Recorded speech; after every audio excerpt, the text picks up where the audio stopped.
Trump elected and got, the progressives thrown out. Yeah, well, we're working on it. You contributed, right? Yeah, there you go. I'll take my tiny percentile, every little whatever bit. it is. But honestly, this is where I feel most comfortable in my own skin, right here behind this microphone. Well, nowadays. as opposed to work, yeah. Yeah. Yeah, in my job, yes, I can assure you of that. Well, let's take care of a little business. Our sponsor this half hour is J&M Landscaping Tree Division. Now, if you got a tree that needs to be trimmed, a tree that needs to be taken down, or you need other landscaping done, 248-640-7029. Jason does a great job with his company. His guys are professional. When they take a tree down, they're gone. It stays down. It stays down. You won't know they'll be there. I mean, they really do a good job. 248-640-7029. I had them take a tree down in my backyard, and you wouldn't have known they were there, other than the wood that I instructed them to leave, But everything else was clean. They took all the leaves. There was no excess Vacuumed stuff. up the chips. Oh, yeah. It was fabulous. So he's got a coupon in The Current, and if you haven't been to thecurrentonline.com, go do it. You can print off that coupon or just tell them, hey, I got a coupon. But 20% off for a first-time customer, 248-640-7029, or you can see him on the web, j&andmlandscapingmi.com. Or you can just email him, j_m_landscaping@yahoo.com. Great guy, does a great job. His guys are really good. So if you need a tree taken down, and don't wait till the summer storms come. Get those things down now, because you know what? Before the insurance it falls companies, on your roof, not after. That's right, because we know the insurance companies won't treat you right as it is. And don't try and take that tree down by yourself. Leave it to a professional. Ask me how I know sometime. That's right. The shortest trip to a hospital is trying to take your own tree down. Well, I actually started to take a tree down once, and then I ran out of gas in the chainsaw, and I walked out back to the tree again and realized there's a branch hanging over the garage. That branch is good. Oh, man, I spent the rest of the afternoon cables and pulleys when the tree did go down and go the other. But if I'd have not run out of gas, I'd have a new garage. I would say if there's one thing a homeowner should never try, don't take your own trees down, folks, because you know what? The insurance company will knock you out. You did what? Yeah. Don't do it. Get a professional who's bonded and insured like Jason. He can do it for you. All right, so we're talking about Comey, right? Yep.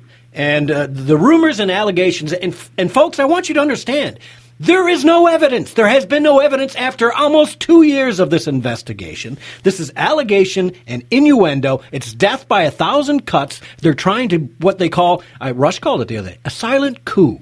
Yeah. Right? A silent coup. That's what they're trying to do. Well, that's what they're doing. They keep, but it could. But what if it was? Yeah. But what if it did? What if maybe? Yeah. And No it just proof keeps at all. it in the public's eye as if it's a thing. Yeah, this is It's a Herman conspiracy. Goebbels at his best, trying to ruin the duly elected president and his administration that we the people elected. Fair and square, we won, we control it. And they're trying to overthrow the results. Yeah, and shame on the GOP establishment for not helping out on this and getting the agenda squared away. But let's talk about Dennis Kucinich a bit. Track 5, Derek, you got his ready? Now, this is a Democrat, Dennis Kucinich, and this is his take on what the media and the Democrats are trying to do to Trump. How bad is this, former Congressman Kucinich? Well, you have a politicization of the agencies that is resulting in leaks from anonymous, unknown people, and the intention is to take down a president. Now, this is very dangerous to America. It's a threat to our republic. It constitutes a clear and present danger to our way of life. So we have to be asking, what is the motive of these people? Who's putting these leaks out? Why doesn't somebody come forward and make a charge and put their name and their reputation behind it instead of attacking through the media and not substantiating their position? Sir, you agree with me. This is a real danger when you have the intelligence community in an election season under the guise of national security that are spying on an opposition party candidate and transition team at a 600% increase rate from the years prior to the election season. Well, we have to remember this. Our first allegiance is to our country. This isn't about one president. This is about the political process of the United States of America being under attack by intelligence agencies and individuals in those agencies. Yes, as you said, there might be some good people in there, but there are certain individuals who are the lifers who want to be able to direct the policy of the country And if a president stands in their way, whether it's a Democrat or Republican, they'll just try to run that person out. Let me just repeat what you said. You're saying President Trump is under attack by the deep state intelligence community. Fair statement? Well, I believe that. Not only that, Sean, but it has to be pointed out in October of 2016, that same deep state overrode the decision of President Obama and Secretary Kerry to come to an agreement with Russia over in a ceasefire in Syria. They overrode it and launched an attack against a Syrian military base. So this is a problem in our country. We've got to protect our nation here. People have to be aware of what's going on. We've got to stand up for America now. This isn't about Democrat, Republican. This is about getting what's going on in the moment and understanding that our country itself is under attack from within. All right, so now that's a Scoop Jackson Democrat. Yeah, that. I'm not a big fan of Dennis Kucinich. No. But you know what? He gives me hope. He gives me. You got to have that hope of having a dream, and my dream is that we still have a republic that is constitutional, that is run not by deep state bureaucrats, but is run by duly elected officials who will do what we. If I don't keep that dream, we're going to die, and that's what it comes down to, right? It reminds me of Dershowitz. I heard Alan Dershowitz. Yes, absolutely, and a David Horowitz. Derek, you got David Horowitz? Before we go to that? Yeah. Kucinich said, he used some very clear phrasing there. He said, clear and present danger. Yes. That's code words for the executive branch could actually take action against a clear and present danger.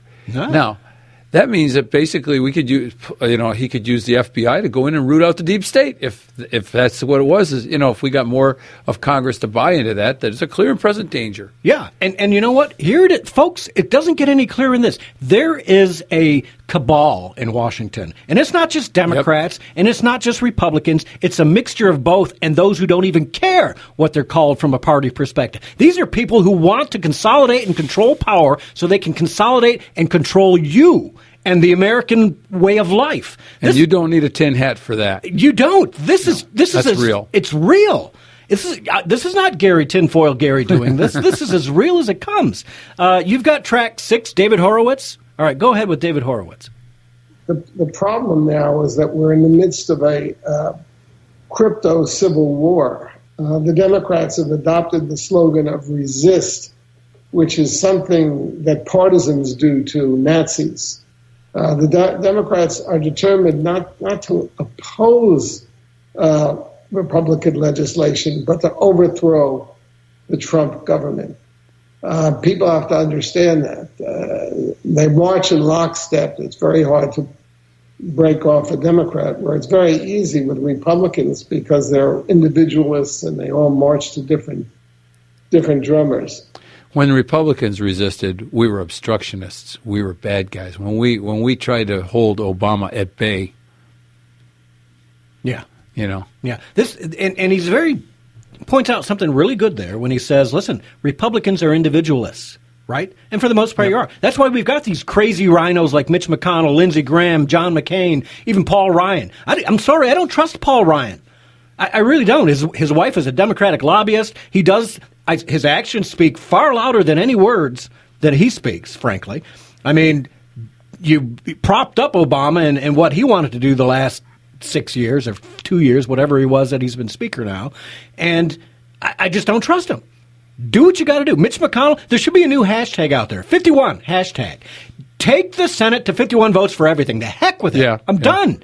Stop letting these lousy Democrats and their crazy lunatic ways stop every little thing that we're trying to do. Just end it, Mitch. For doggone's sake, if you love America, take it back to 51. I think we did that for over 100 years in the Senate. Why are we now stuck with 60 and allowing our country to go to hell in a handbag? Because the Democrats put that in. And why are we staying with their protocol?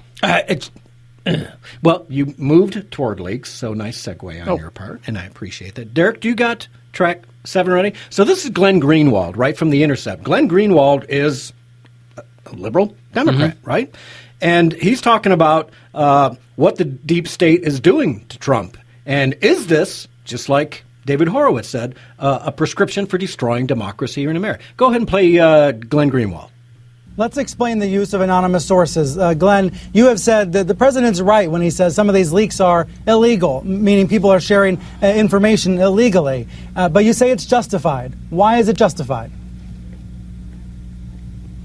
If you look at the reporting of the people who are on this panel, what you see is that some of the most important revelations that have strengthened American democracy have come from people inside the government, as Dana said, discovering information and then giving it to reporters because they believe that the people have the right to know that their leaders were engaged in illegal or deceitful conduct. That's what happened with the leakers who exposed General Flynn's lies. And although the conduct is illegal, it's also, in my view, quite noble because it strengthens democracy. The problem is that if you look at the last 8 years, there has been a very concerted war on not just sources and whistleblowers, but also journalists, implemented by not Donald Trump, but by the Obama administration. More sources prosecuted under the 1917 Espionage Act than in all previous administrations combined.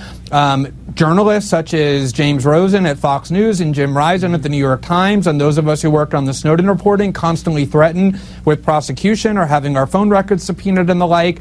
And Democratic office holders in D.C. were virtually unanimous in the idea that people who leak information that's classified are villains, they're traitors, they ought to go to prison. And this framework has been created, both rhetorical and legal, over the last 8 years that says that people who leak classified information, regardless of how important that information is, ought to be punished. And that's the rhetoric and the framework that Donald Trump is seizing on. And it's the reason why it's been so damaging to have watched Democrats who suddenly love leaks, now that it's helping them, have waged such an aggressive war on journalism and investigative reporting over the last 8 years.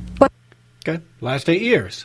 Well, yeah, and he was talking about anonymous sources, and it was said that an anonymous source who must have been in the room with Trump and the Russians said that the Russians, was it the Washington Post, said that the Trump had given sensitive information. Oh, wait a minute! Breaking news: anonymous sources are saying that the media is trying to overthrow Trump.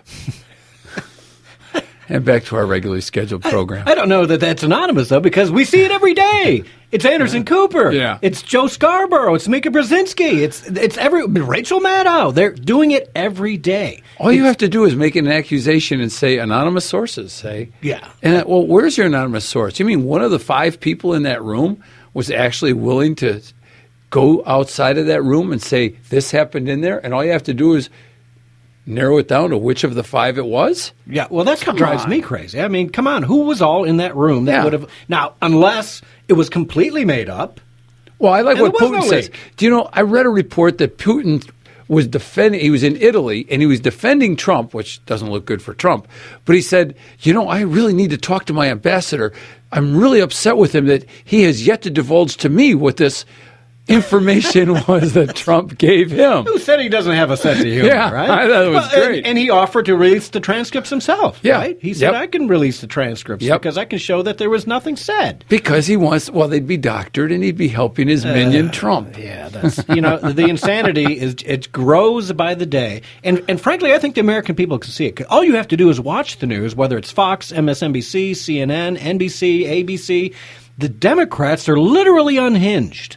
Unhinged. You had a media that never once, that now is claiming Trump is influenced by the Russians, that never once was willing to mention that President Obama was raised by a Marxist family, that he was mentored by Frank Marshall Davis, a Marxist under investigation by the FBI. This guy took him to bars as a kid, hookers, pot. It was his dealer, and nobody ever, this is not tin hat, this is real. He really did that. Most of the audience here knows that. And yet you never saw that on ABC News. Absolutely not. And what Glenn Greenwald said right there was very simple. More prosecutions against leakers under Obama in the last 8 years than all previous administrations combined. Yep. So don't talk to me about Trump being the fascist. The fascist was Obama. Yep. Trying to clamp down on and make things transparent administration, the most transparent administration in America. The least transparent administration in the history of the United States. Barack Obama. No ifs, ands, or buts about it. Still want to see those college records. All right, so you talked about Dershowitz earlier. Let's get this last Did track. I do it again? Yeah, that's fine. Track 8, you and I are on the same page. Yeah, we got the simpatico thing going on there, right? Track 8, Derek, this is Dershowitz talking about even if there is something. Go ahead and play it.